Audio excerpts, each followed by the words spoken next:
you said that perhaps there's a lack of resilience in society now.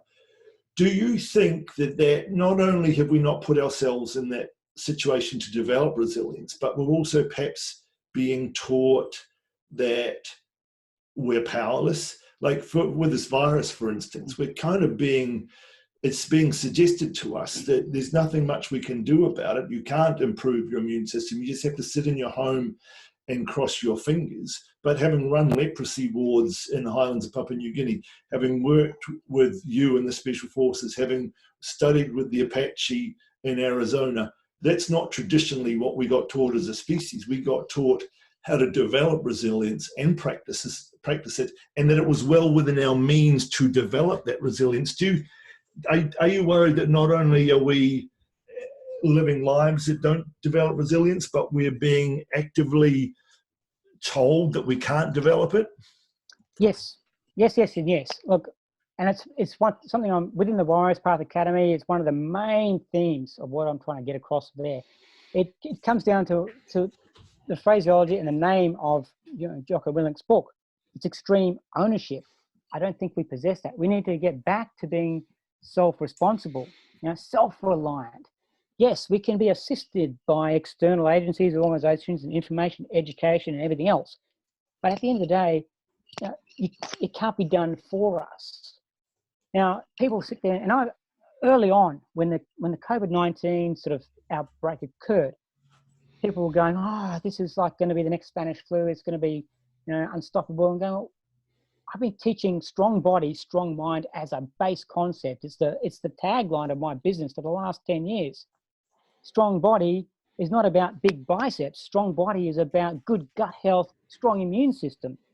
So we've had that understanding for decades now about increasing our gut biodiversity and having a strong immune system, even having the knowledge that our gut is very, very significantly involved in our immune system response, period, and is largely, the home of our resilience in that space. And we can do that with good nutrition. I mean, that's all those ancient wisdoms show us that, and they're now resurfacing again, and it's like some kind of surprise. And people like you and I have been talking about this for a long, long time now. We're going like, if you start an emergency or a crisis situation, be it an illness, be it the loss of a family member or loved one, or a loss of your employment, or you get stuck in some kind of emergency situation somewhere else, your baseline start point is hinged, which is your success prognosis, is going to be hinged upon your underlying health. If it's not as strong as it possibly can be at that start point, your success prognosis is significantly declined. That seems to be a massive leap of understanding that most people have struggled with. I think now, because COVID-19 doesn't have a medical or pharmaceutical solution at the current time, it's great. I actually say great. I'm not meaning it in a very morbid way. I mean that in terms of it's forcing us to look at that dynamic. The only thing I can take ownership of is my immune system. So I have to eat my raw bulbs of garlic. I have to eat my ginger and lime juice or lemon juice teas every day. I have to build my vitamin C quota up. I have to support my system to do what it does naturally. And then I've got a good chance of getting through this without any problem. And that's fundamental. And I think this has been a great opportunity for us to be reminded that we own our health, that it's not something we second off to someone else in a white lab coat to say, just do this, do it this way, do it that. It's you. You own it. Each one of us. We have our own journey with it. But if we don't take ownership of it, then we relinquish control.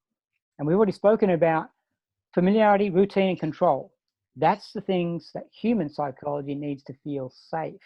Now, if I don't have that sense of safety because I've given my control away to someone else and said, make me better, I'll continue to do the things that deteriorate my health, but you make me better. It's kind of like, it's counterintuitive to success, isn't it? In fact, that's a great segue onto my second question for you, which is about the Stockdale paradox. Now, for those of you who have not heard about the Stockdale paradox, Admiral James Stockdale was a prisoner of war. I think it was the Vietnam War for a long period of time. 5 years, I think he was a prisoner of war.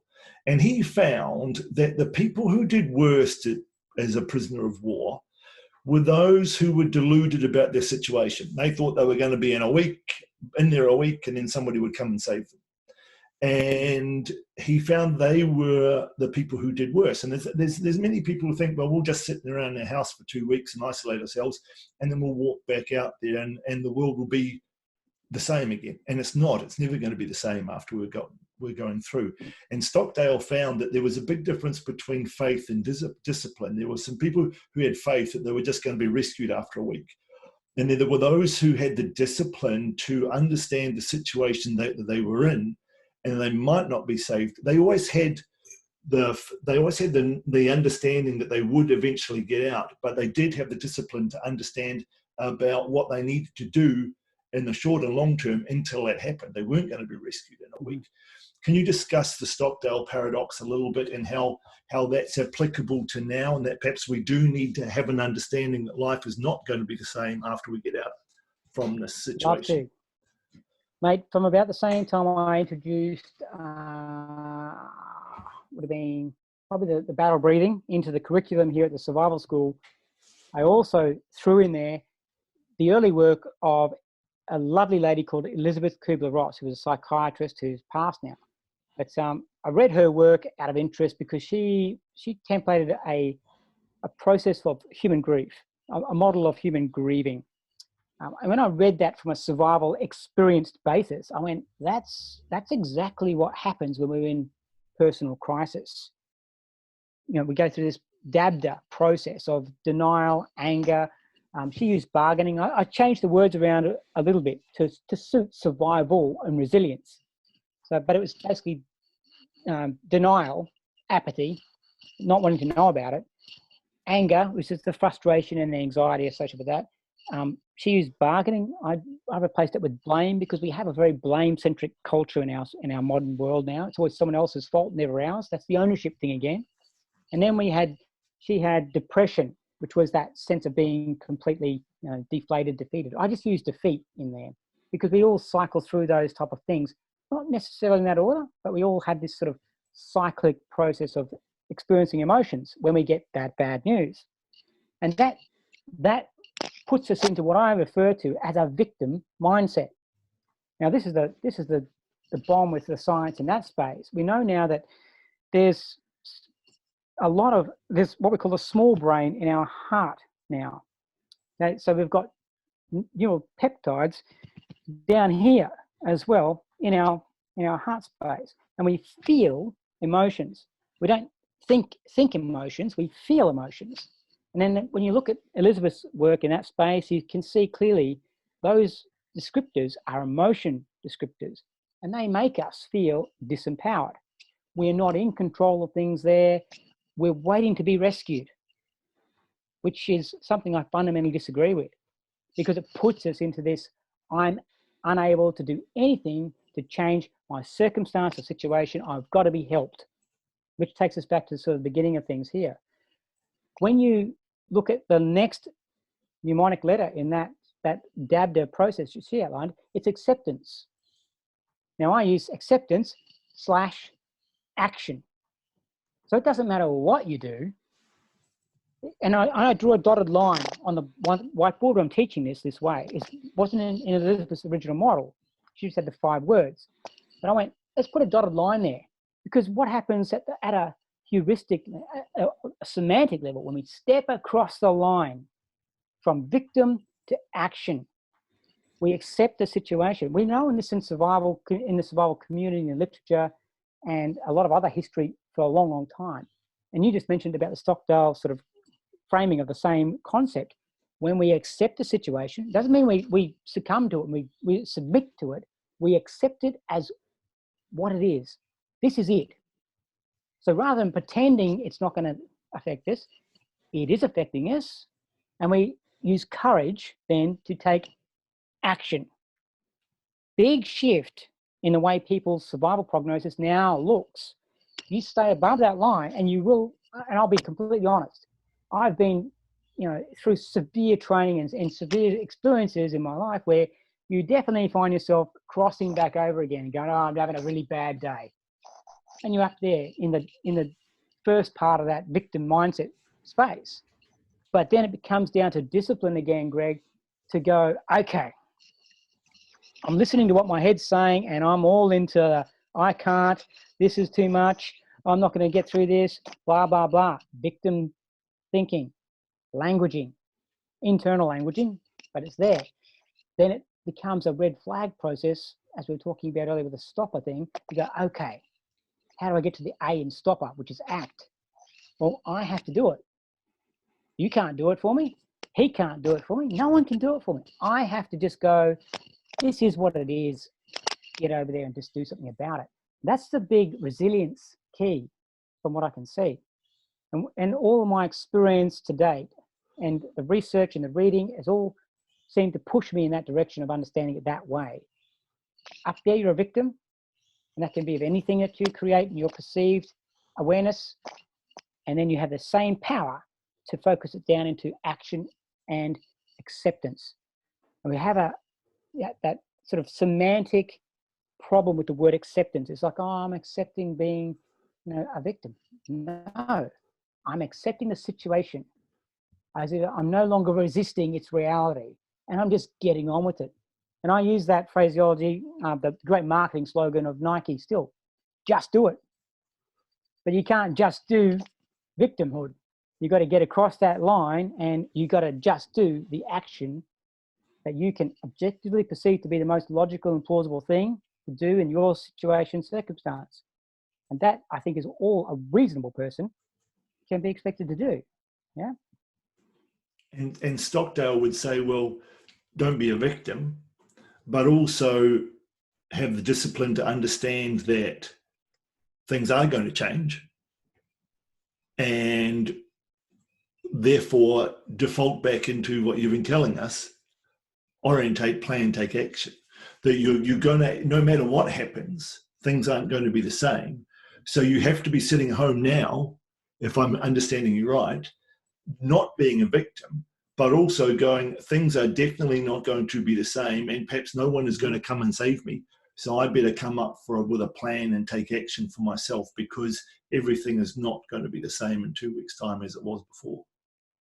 Dead right. All right. And you've got those things within you. I've got them within me. Every one of us has got those gifts. Whatever gift we've been given is there, latent in many cases. And we might just have to be creative. I mean, I come from an unconventional warfare space, an asymmetrical warfare space where lateral thinking is the norm. So dealing with some kind of challenge that was, well, this is not going to go back to the way it was, no matter what happens. They're not just going to suddenly magically wave a wand over that. It just goes back to normal. Isolation's over. As you said, everything's back to normal, way you go.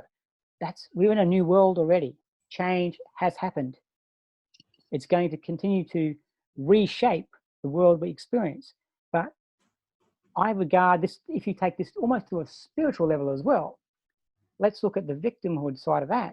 If we say, well, I can't do anything about that, I'll hope I'll get my job back. It's like, well, that's one way of approaching it. Perhaps a more efficient or more useful way is to go, well, you know what? I'm going to find what I can do differently in this new space, in this unconventional way. And it might be I'm delivering stuff online, or I'm working online, or working in a different capacity. But I have got two choices. I can let someone else come up with all those ideas and tell me and work for them and get to happen that way. Or I can go, well, I'm going to grab the horns of the bull here and I'm going to have control of it myself. And some people aren't comfortable with that, and that's fine. But they will be useful in other ways. We've all got those talents and gifts. Small team leadership in hostile situations is a classic for it. Everyone's good at something. And we don't all have to be good at everything, but we're all good at something. And our opportunity here now is to figure out, what am I good at? What is it that I'm good at?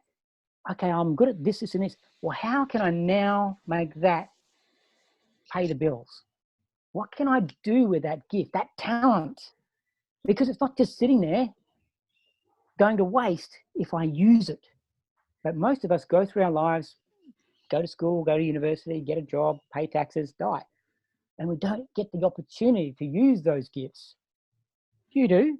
The great majority don't. They lead lives, I can't remember who said it, but the majority of men live lives of unimportance. They just cruise through life.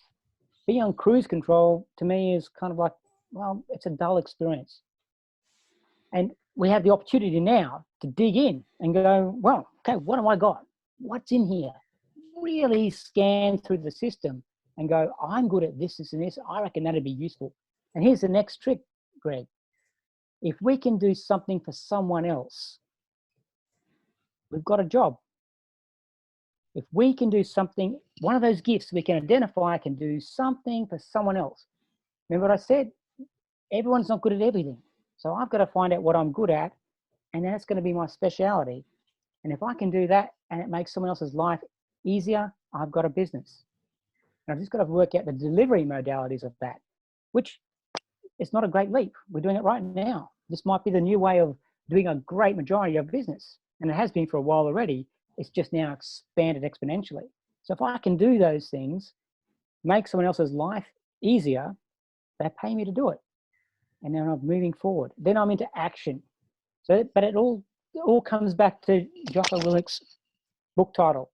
I've got to have that courage to have extreme ownership of that course of action.